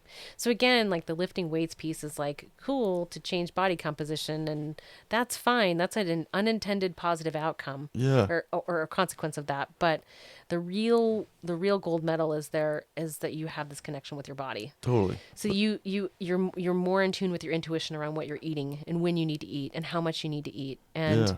I always really like to emphasize that people like start with animal protein. and then fill in the gaps from there. Oh yeah, smart. So if you're at least getting in 100 grams, I mean, that's a pretty Mickey Mouse number of grams of protein. There should be 1 gram of protein per pound of healthy body weight. Yeah. But when people can start with the animal protein, because at first I was on the Hot Shot Wake Up podcast and I said protein. I was talking about protein. Protein in the sense that in my brain, I was thinking animal protein, like meat. And what people heard was protein powder, bars, That's what I was gonna ultra say. processed junk food with protein label. And that's what you find at Costco everywhere. It's just in the aisles everywhere. Everything's proteinified. Yeah, and apparently like genetically made meat these days. I saw a video on that. I don't know if that's true, but they said like start looking at the labels at Really? at Costco for what meat you're buying because it could be like lab grown, and there's like a Shut a the name to front look door. for. Yeah, No way. like yeah, folks look that up. I saw a video. It looked pretty convincing that they're like selling it at like Costco and maybe Walmart, some of the bigger Dude, places. you're gonna have to that- share that with me if you can. I'll If you see can if I can- remember, maybe I'll Just send that you a video. message. But Yeah. my Because it's like a weird name that like it's not saying anything that hints at like lab grown. It's like but there's a name on it that like, oh, that's lab grown meat. That's not normal. that's crazy. That can't be good for you long term. Well, I mean that the food labeling is like a whole. You need a law degree to get through all that stuff. I mean, there's no way that you can keep up with the amount of tricky wording that they put on things. And so if it's If I grab like a box of crackers and it's got like a paragraph of shit in it, I'm like, well, I'm not gonna even mess with it. I'm putting you back on the shelf. Yeah. It's too much stuff. things in boxes, bags, and barcodes, Oh, avoid it. I like I'm that. sorry. Let me be more clear. Okay. I mean, that's a good way to simplify it, though. I like it. Well, it's nice to be simple. Yes. But when you're okay, so let's just say you're just people like us. We're not fighting fire. We have the ability to be more discerning, and we choose to Yeah. about what we're eating, and that's cool. When you're on a fire and you're like, say you're a hot shot, or I mean, I don't even think I could put smoke jumpers, and I can't put smoke jumpers in the same. Okay, let's say you're a hot shot, or you're a smoke jumper, and you're on a really hard fire, and then you've got to pack out, and there's that acute situation. Yeah. Hot shots are different because it's not acute. It's like a season. And you're going through 6,000 calories a day. Food quality is not your big problem. Yeah. You just want something in.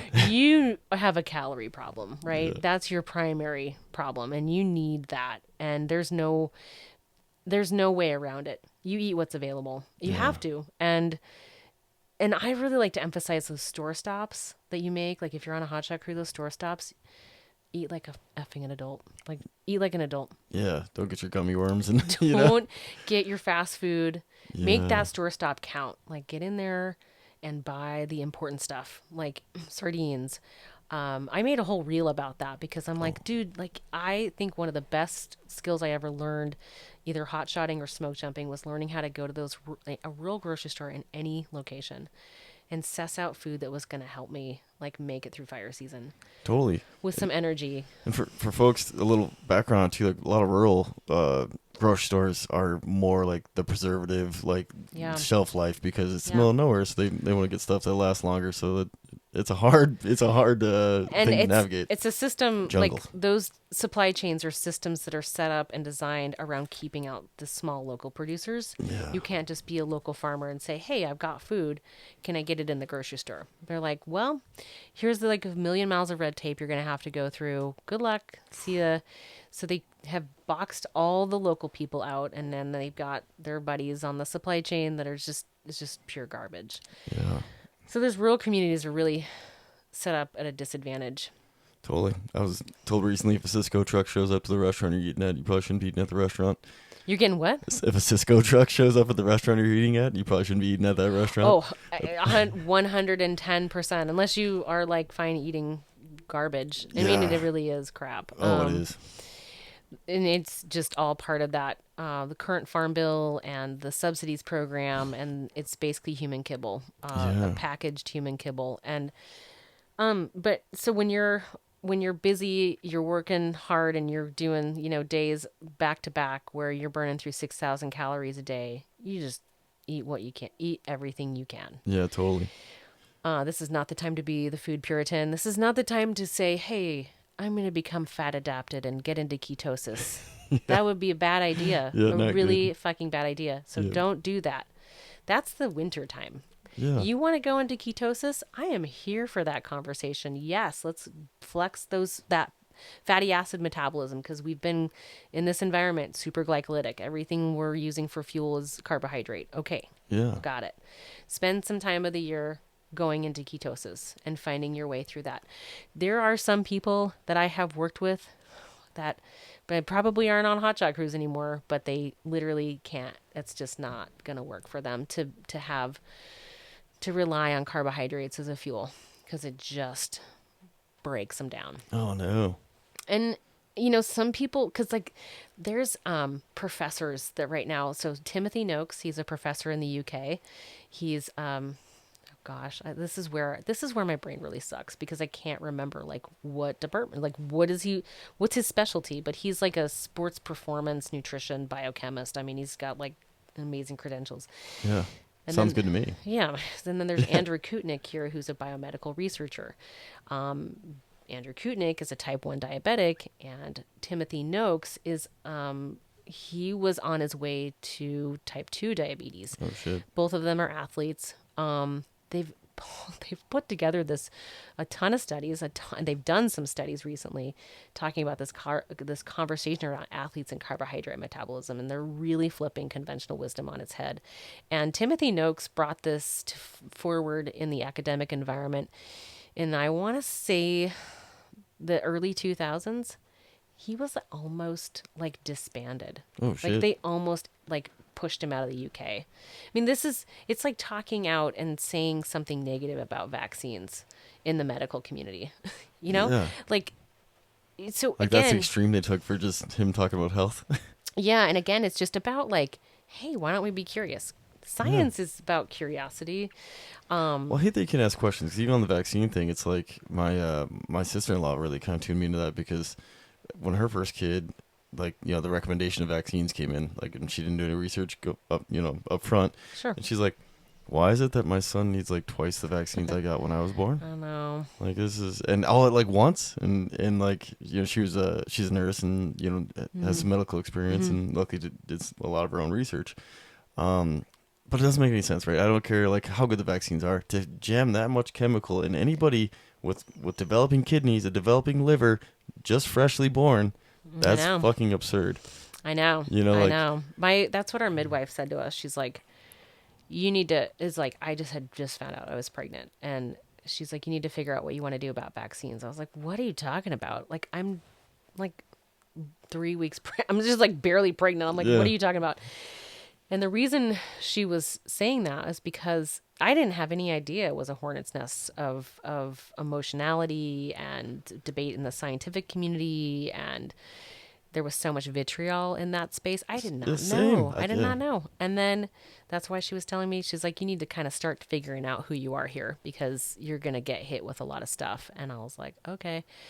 Yeah, it's like, what torch do you want to hold, or what fight do you want to fight? You're like, I just want to fight the healthy one. I just want like healthy kids, and I want healthy humans. Like, whatever that path is, whatever that path is, right? Yeah, and it is. But even like questioning people, like, you fucking, yeah, or like that you're going to be the vector for disease if you're not shot up. Goddamn plague rat. You're like, oh, come on.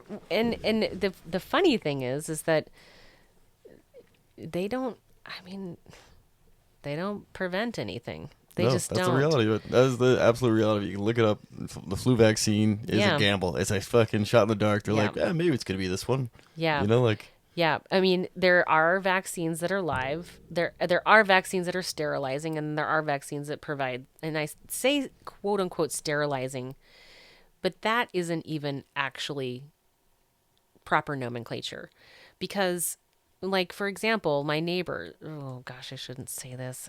I'm gonna you can just stop right there if you want. Stopping right there. Yeah, exactly. But yeah, you can get sick with the thing that you got vaccinated for, and you can spread the thing that you got vaccinated for. And I think that's just that's just like, why?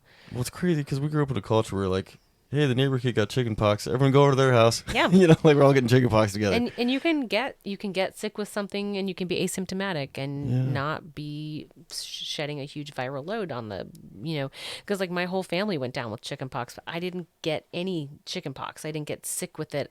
And so then later in life, I'm like, telling somebody this, and she's like, well, you better get the shingles vaccine because now you're vulnerable. I'm like, what the fuck are you talking about? Like, Yeah. I mean, knock on wood, I've never had shingles, never had chicken pox. And I think my goal is just to make sure that, like, micronutrient status is on board. My detoxification abilities are on board. I'm getting good sleep, balancing my blood sugar and tuning out a bunch of garbage, getting in the light, in the Yeah. sunlight, getting my vitamin D stores up through sun. And I don't know, maybe my pain receptors aren't quite working right, but like I had shingles. It wasn't that fucking bad. Really? Yeah. See, Like it was fine. my twin sister got shingles, and she said it was like she was like praying for death. That's what I've heard. Like even my uncle was that way, and I was like, I don't know, maybe my pain receptors don't work, but like I had shingles and Not a big deal. didn't even really know it. Like I was like, this is just a weird I'm line sure of there's rash. a range of Degrees. severity. Yeah, That's probably like, it. I probably had the mild one, but I was like, I don't know. I was like, I'm not gonna get a vaccine for something that doesn't really bother me. You know? yeah, like right now, my daughter's sick, and she's been sick for like a week, and it's been really cool to have my kids be older, like that I'm getting more rest, and I'm not so stressed out like I was when they were little, because Yeah. they can get sick with stuff, and I'm like, I'm good. Yeah, totally. I'm not going down. Yeah. But yeah, it's just such a weird time that we're living in. But I mean, Well, and like you were talking about, just kind of human optimization of yourself. You know, like the no seed oils. What else are you doing for? Well, just getting up in the morning and getting in the sunlight to yeah, help you with your just getting some information. yeah. Just it's all about what are we giving our bodies for information, and how are we utilizing the resources available to us.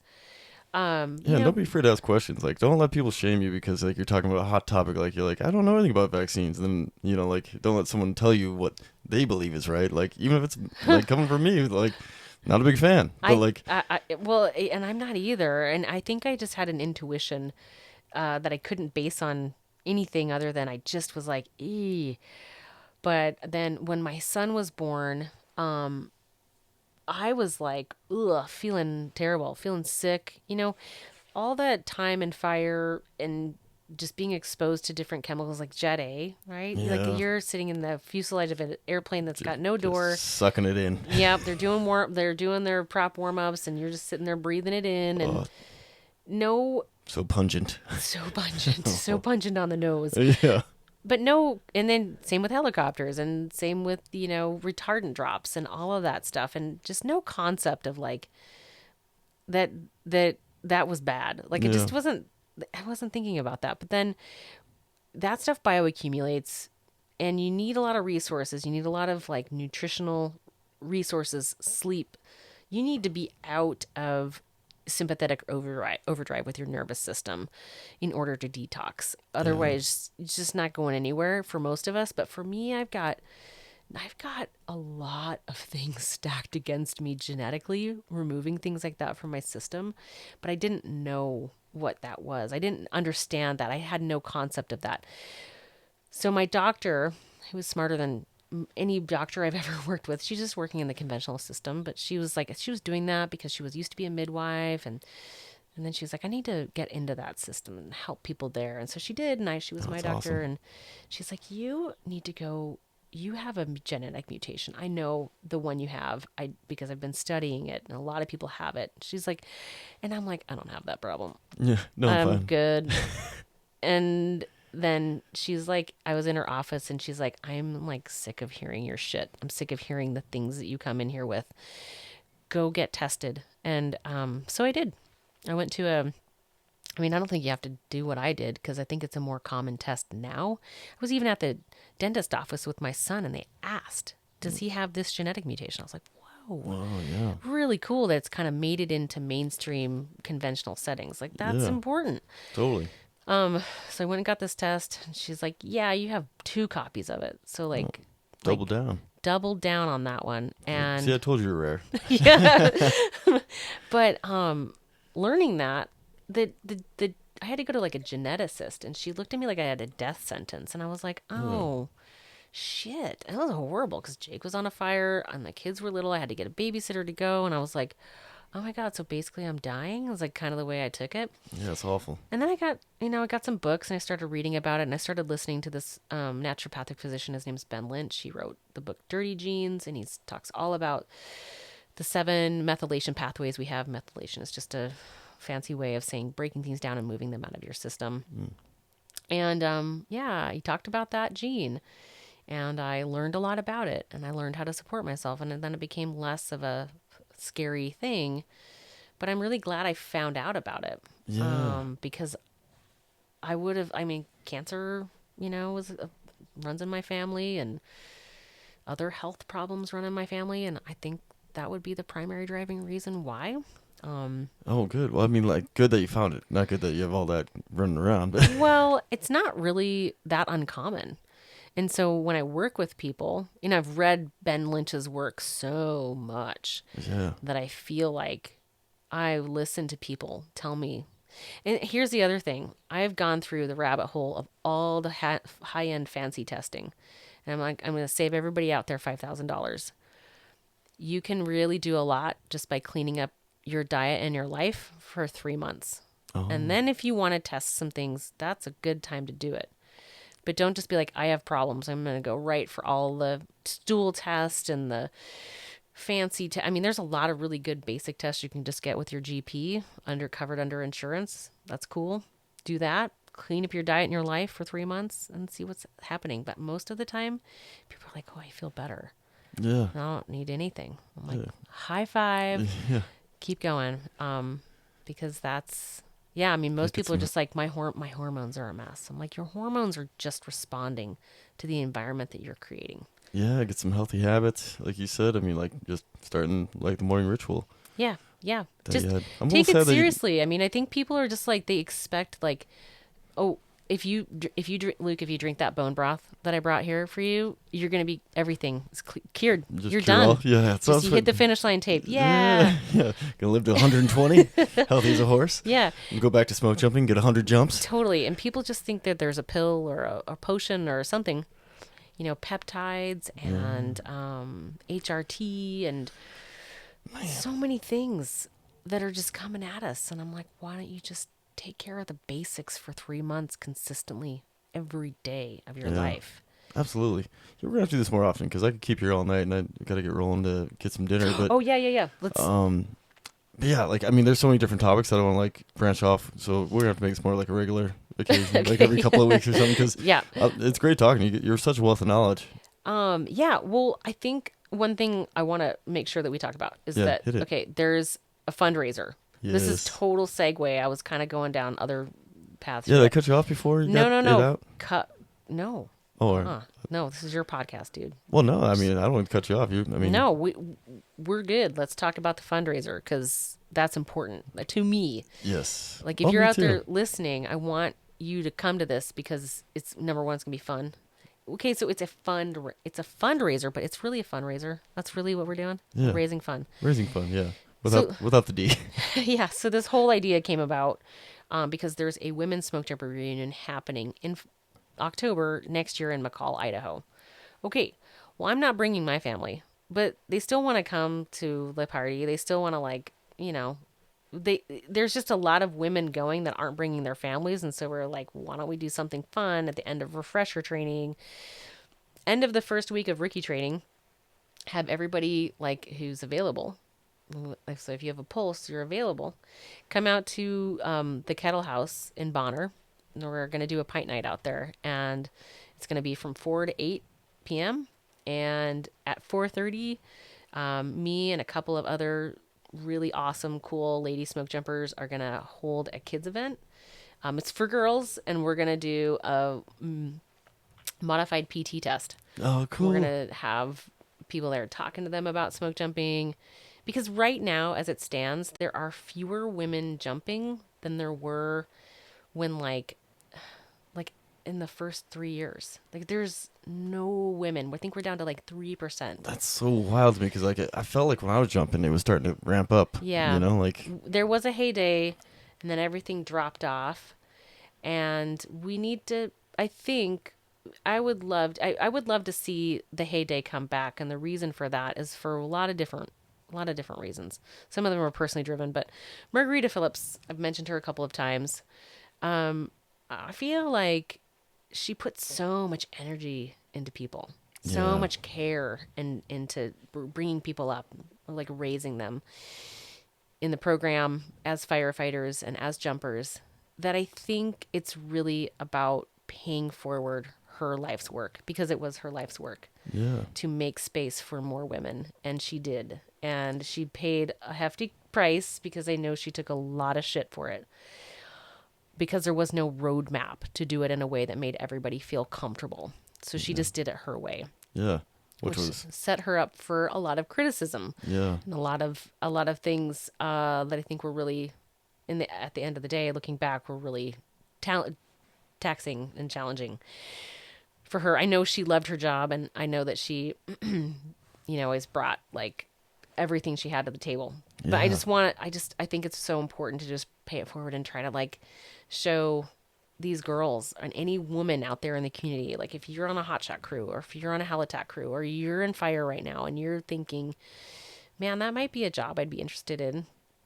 I want you to like consider coming to this event, and I want you to like, and this is open to everybody. Like, this is partly because my husband's not coming to the reunion, so families are invited, and jumpers who are finishing up refresher training, come, buy a beer. Every dollar from every beer purchase goes to this event. And the reason why we decided to do this also is that there might be women out there. Well, I think Jody Stone has, I don't know if you know who Jody Stone is, but she No. was a jumper in Grangeville. Absolute coolest character in the world. I've jumped fires with her. She's so fun. But she's been on the task of contacting all these women who've jumped in the past. And we kind of just thought, if there was somebody there who was struggling financially to get to this reunion, we'd like to we'd like to lower the cost as much as possible to make it possible, because the unfortunate reality is that women today are still making 85 cents to the dollar for every dollar that a man makes. Yeah. And as much as I know that there are people out there listening that are like, I don't even understand why you guys would want to have a separate reunion. It's for smoke jumping, right? You guys, there was just a reunion here last spring, and it was very fun, and it was a great event. And then, gosh, I saw people that I just haven't seen and I adore forever, and so that was wonderful. This matters because when we get together, there's a momentum that builds, and there's a way that we talk about things differently. And it's And different not, experiences. yeah, and it's not to slight the friendships and the relationships that we have with the men, but there's just something like being a jumper as a female, you're kind of out there on an island in a way, because 100%. there's so few of you, and there's so many guys that you're working with. And so when you can get together and get out of that environment, the conversations are different. The momentum that happens after the event is different. And so I feel like this is really important, because it would just be so meaningful to bring some momentum back to that, and just some awareness back to that. And like, I think a lot of what's going to be cool about what happens in McCall in the fall is just problem solving. How do we like support getting younger women who are in fire interested in this job that meant so much to me, and it meant so much to so many people that are going to be there. And I know it meant a lot to you too. And Yeah.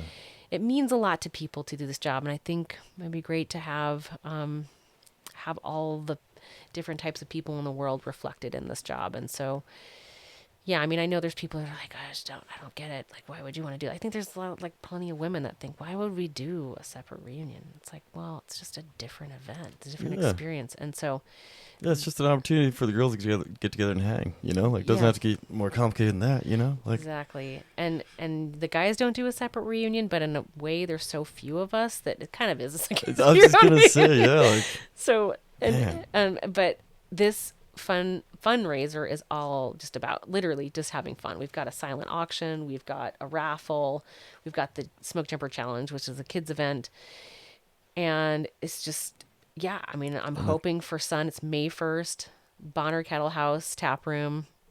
Come on down, have a beer, enter into the raffle. That's awesome. And to tag a little bit on that, too, is someone told me a long time ago, it's important to see someone that, like, reflects you in a position, you know, Right. like to shoot for. Like, I mean, there's got to be a first person, right? Like the you know, first female smoke jumper, first, you know, whatever position. For native smoke jumper, you know, Yeah. and Yeah, yeah. I'm not even sure that is. I wonder who that is. Yeah, I think I used to know, but I'm drawing a blank actually. Yeah. But yeah, stuff like that, you know, and so you know, someone's gonna be the first, but it's a little easier to like shoot for that if you see someone that reflects what you are, you know, Yeah. like a girl seeing a female smoke jumper. You Well, know? and I think for me, like Margarita was the first person I saw that was my size, and I was like, oh, well, okay, cool. that too, check yeah. that box. I can do that. And I think I was the only. There was a couple of women in my rookie class. My rookie class was humongous, and they all washed out like in the first week. Oh, And so damn. then it was just me. And so, but Margarita was the trainer. I was a trainer, and she was there. And I was like, okay, well, she can do that. I can do that. Yeah, exactly. You She know, made it. she could do the O course. I could do the O course, or I mean, I kind of sucked ass at the O course because it was so scary. Like I was so afraid. Well, yeah. Well, I think like being a little shorter too, you probably had pretty big. I had to disadvantage go. on some I had to things. go over early before we started, and like sometimes I would do it in the morning before we started at all. Get a little warm up. Oh no, I'd go put a pile of wood chips underneath the monkey bars, Yeah. so that when we were running around to the monkey bars, I could bounce off of that and grab the bar. Oh, smart. Otherwise, it would be tough, and like especially if it rained. Oh yeah. Yeah. Slip. Yep. Bye. So Yeah. so I needed I benefited from That's that just extra smart. boost up. Yeah, that's just good planning. That's really smart. I was terrified. Yeah. And I think that was, I mean, it was so sucky because I was like the only person in the class who didn't make it under the time, whatever the time was. I don't remember. So it was know. really sad. And I really do, apologize to all my rookie bros out there for ruining it for them. Because I do remember some of them looking over at me like, you suck. And I was like, I know, I'm so Yeah, you don't sorry. have to. Exactly. Like, yeah, people know. Like I always know when I'm messing up. I'm like, ah, damn it, is me. I'm sorry. You know, I'll do better next time. But yeah, so that's happening. I hope if you're listening, you consider coming down because it's going to be fun. Yeah, family event. You know, Totally. Kettle House is amazing. It's a beautiful place to hang out. Yep. Yep. And a great. There's going to be snacks and food trucks there, Awesome. so no one's going to be driving down the road with an empty stomach and just a bunch of beer on hand. And plus, you can only have like 3 beers there, so you're not going to get hammered. Yeah. But yeah, I mean, come kick off. Like if you just finished refresher training, come kick off fire season there. If you just did your first week of rookie training, come have a beer and lick your wounds and go home and get some sleep. Yeah. Come hang and meet some folks that maybe you didn't even know. Like we're jumpers in the community. If you're you know? just a person in the community and you want to just go have fun, I mean, it's open to everyone. So Yeah, come support a great cause. I think it's awesome. yeah, and it is going to be fun. I'm like, I got a lot of stuff to do right now. So I kind of want to crash the all girls reunion just to get some stories. you should wear a wig. Yeah. No one would ever know. You'd be like, hey, what's up? Yeah, like you. Who's that girl in the Airstream? Like, Oh yeah, I might no. give it away. Well, I think on Friday of that reunion is going to be open to everyone. It is open to everyone, and there are going to be some some McCall jumpers there Awesome. attending. So yeah, You should podcast with them. I should podcast with who? All the female smoke jumpers at the reunion. You should get like a podcast together and do it. Because that's the reason why I wanted to come crash it. Was I Oh wanted my to gosh. come podcast, but you should do it since you have a That podcast. is such a good. Thank you for that idea. You're I welcome. will. Because I want to hear the stories. That's You why. heard it. You heard it here. That's happening. Do it. That'd be awesome. I have asked other jumpers if they want to talk, like if you want to just like get together and like record a conversation, and we do want to. It's like yes, let's do it, but then we're just having a hard time like coordinating a time. Yeah. So, anyways, That's gonna be great. Yeah, maybe throw a feeler out to the rest of the gals that are coming down, and get a group together. I think that'd be awesome. Share some stories. I'm super into that. Yes, dude. Thank you for Yeah. that. Absolutely. Yeah. It's mostly selfish because I just want to hear the stories because everyone's got cool stories, in fire, and especially in the jump world. Totally. They do. Everybody's had if you jumped or even if you're on fire, just period. But jumping, just the stories are amazing because you're so out there and isolated. Yeah. And and the people are just so cool. I mean, that was like the number one reason why I wanted to go smoke jump. I think Totally. And Jeff Kinderman did my first interview. Like I had an interview and he was like, why do you want to do this? And I was like, well, I just really like people. And he looked at me like, what? yeah. That isn't an answer.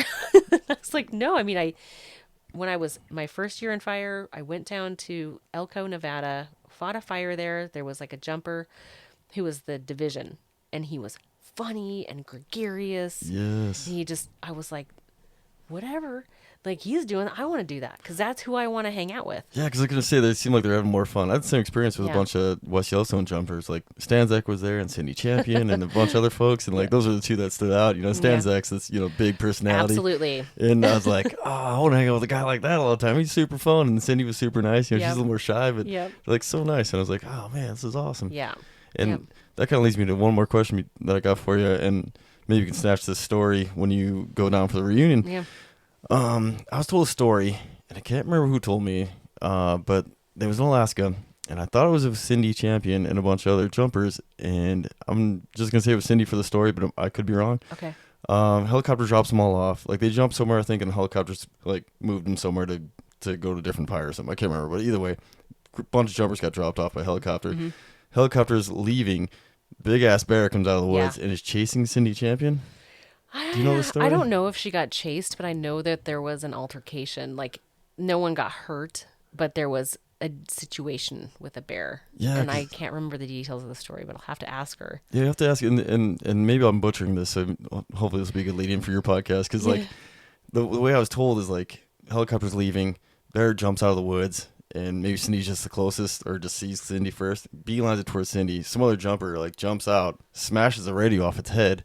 And maybe this is just like... I want to say it was a fishing pole, but you could be right. But maybe I'm crossing that with a different bear story in Alaska. Yeah, maybe it was a couple. And then, like, someone's, like, calling bears in camp, and then the helicopter swoops back around, like, flies down, and, like, almost hits it with the skid. It takes off. Jumpers jump back in. They bring a shooter out. Bear disappeared and never got it. That's the story I got. Okay, I'll have to follow up on that, because I don't know that I ever heard all the details. Maybe this is not a Cindy true story. Champion was involved in a bear story up there. Oh, gotcha. I just don't have details. Yeah. And, you know, stuff gets blown up over time. Yeah, oh yeah. Uh-huh. But like the old saying, you know, don't let the truth get in the way of a good story, you know? So, like, that was an exciting story. Like, I'm in my second year of smoke jumping. I think I was in West at the time. I was like, what? Yeah. You know? Did you work out of Missoula? NCSB. NCSB. Okay, I thought so. Thought you had, but then did you transfer to Missoula? Yeah, I went to West and then Missoula. Okay. So roundabout way got back to Missoula. Didn't know that you were in West. Okay. Yeah. Took a little bit of the tour to get back here. Yeah, the Region 1 tour. You just missed Grangeville, but that's okay. Yeah, that's true.